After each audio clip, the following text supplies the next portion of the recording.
KGB's deadliest lie was never something they fired. It was a story the world carried for them.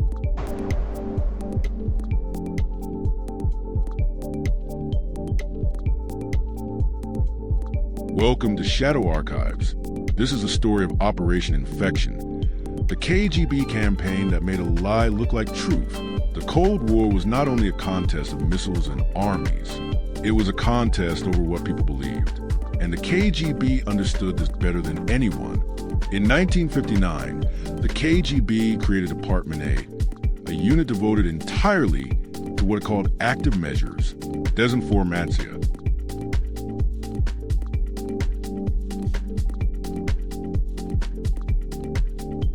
AIDS was new. It was spreading fast. Scientists were still learning. The disease was terrifying, and terrifying things create a hunger for explanation. Any explanation. When people are frightened, certainty feels better than truth. And in 1983, the KGB had a story that felt very certain. In October 1983, a story appeared in an Indian newspaper called The Patriot. It claimed that the HIV virus had been created in a United States military laboratory as a biological weapon. The article looked like journalism. It sounded sourced. It had details. But it was fiction. Engineered survive first contact with public fear. Why did the story feel plausible? Because there was already distrust of the United States. There were real military labs, real Cold War biological programs, real secrecy. The truth gave the lie its camouflage. The golden rule of Dezinformatsiya, 60% truth, 40% lie. The truth is what makes the lie believable. Take away the truth, and the lie collapses. And the story left Soviet hands very quickly, because other people were waiting to carry it. The KGB used a network of what it called agents of influence, journalists, academics, activists, and political figures who could pass Soviet narratives into public conversation. Some knew what they were doing, some did not. That was the power of the method.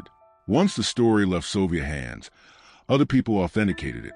And once enough voices repeat a thing, it becomes background noise, which people mistake for fact.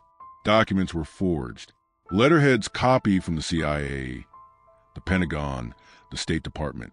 Each forgery designed to look researched. Over 4 years, the story appeared in newspapers in more than 80 countries, in 15 languages.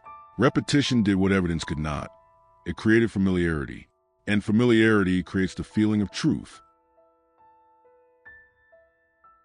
The effects were not abstract. Real researchers studying AIDS were threatened. Real trust in public health institutions was damaged. Real people made real health decisions inside a manufactured fog. In some countries, public health efforts were undermined because people believed they were part of an American plot. A lie printed on paper became behavior in the real world. And perhaps the most uncomfortable truth. For years, the operation kept moving because enough people wanted the story to be true. The proof only surfaced later. In the 1990s, former KGB officers and defectors began confirming what had happened. And one man brought the documentation. Vasily Mitrokhin had spent decades as a KGB archivist. When he defected to Britain in 1992, he smuggled out 6 cases of handwritten notes. Those notes documented Operation INFEKTION in detail. The Mitrokhin Archive, published in 1999, made one thing clear. This was not a conspiracy theory that emerged by accident. It was a file, a program, a strategy.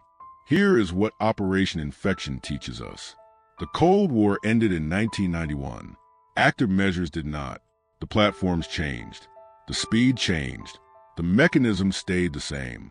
Fear, repetition, authority, and a lie that arrives wearing the costume of truth. These are not Cold War tools.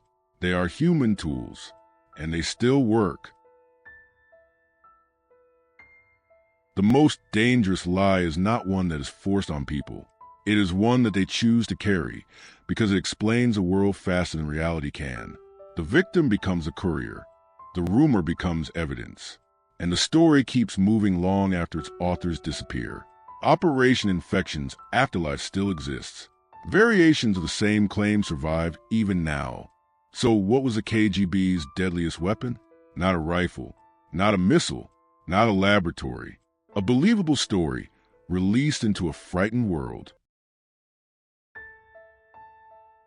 Next video, we open another file. What happened to people of the Marshall Islands after Castle Bravo? Subscribe. That file is coming. Subscribe and unlock the archives. New file every video. I will see you in the next one.